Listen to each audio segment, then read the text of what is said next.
Guys, Carl is at my house today and he's helping me with the Dodge truck that I got. Let me have you talk to Carl and tell you what we did. First, before that, I'll tell you what I've done so far. So far, I replaced all of the plug wires and plugs because they were chewed up by the pack rats. I also changed out the oil and I changed the fuel filter here. And then I've replaced the starter relay right down there, and Carl had to do a little reorienting everything down there and got that squared away. He was able to crank the engine over with a remote starter from under the hood, and just a little bit ago we were able to crank it with the key inside the hood. And Carl also fixed some more wires back here that I didn't notice that were chewed by the pack rats. So, and I fixed this yellow one here for the temperature sender, and there was a plastic line in the back for the oil pressure sender. I fixed that. So, with that being said, with what Carl did here, Carl, what happened when we put a little starting fluid in? Oh, just the smallest starter fluid spray. It started right up, very smooth, and we didn't keep it going because we didn't want to wash the cylinder walls down, but Bart did a great. We verified Bart's wiring, and it's good because, man, it was smooth. It was smooth. And now we've just removed the gas tank, which was full of old, nasty, varnished gas, and we're about to blow out the fuel lines. Oh, incidentally, we used a seafoam cleaner to clean out the gas tank afterwards, but it's nice inside. It did not rust.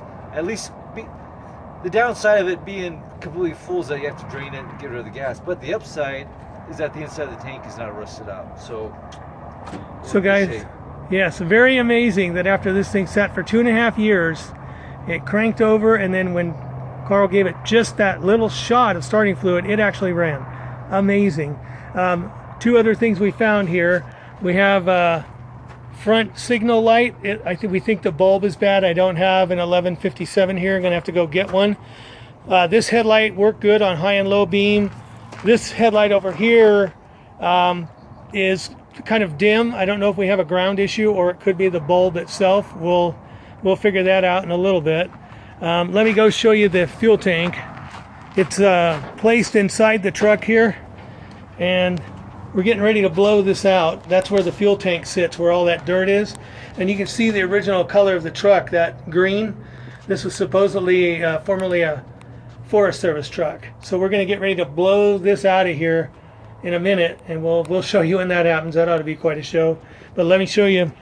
Over here, we have a 5-gallon bucket that we've put an oil drain thing on top of to cap off the open gas, and then we have 2.5 gallon gas containers that hold the old varnish smelling gas.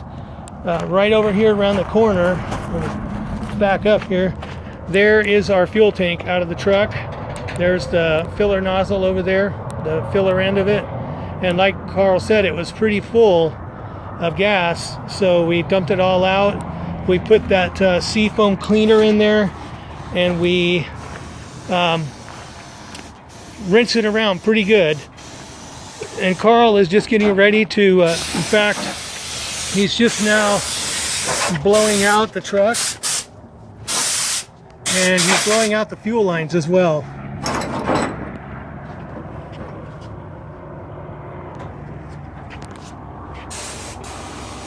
He's blowing the fuel. Is it coming out clean by the carburetor? Yep, all clean. So we just blew the line from the tank out here to the fuel pump, and so that looks good. There's a little bit of draining from the rubber line right here. There's a little bit draining, but that's not bad. So we're gonna get this stuff done, put the fuel tank back in, see about going and getting some gas and see if this thing will run, and we'll of course video that when we do it. And then before we can really drive it or do much else, we're gonna have to deal with the brakes. I believe the left front brake over here was leaking, and all the fluid is out. These are the brake cylinders, you know, front and rear, I believe is what those are. And I've opened them and they're just completely dry.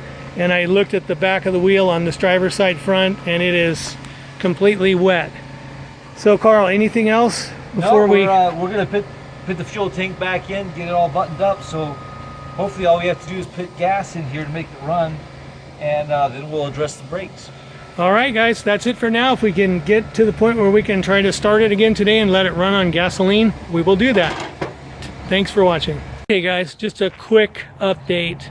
Carl just left. It's getting dark. I don't know. It must be 5:30, 6 o'clock. We pulled all the tires, and all four, and we bled the brakes, and we bled the master cylinder for the clutch. You can see the little pan down there where the brake fluid and clutch fluid is in, and refilled both of those, which are right up here in these two reservoirs. Earlier, I think I mentioned that it did run briefly with a shot of starting fluid. We did get the gas tank back in the vehicle,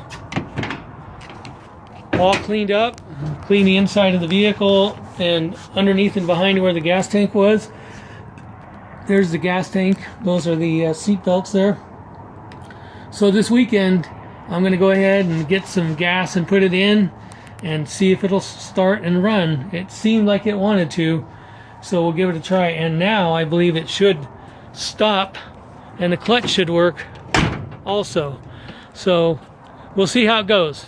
Anyway, just wanted to give you that final update on what Carl and I did on the 66 Dodge D100 pickup today, February 2nd, 2018. Thanks.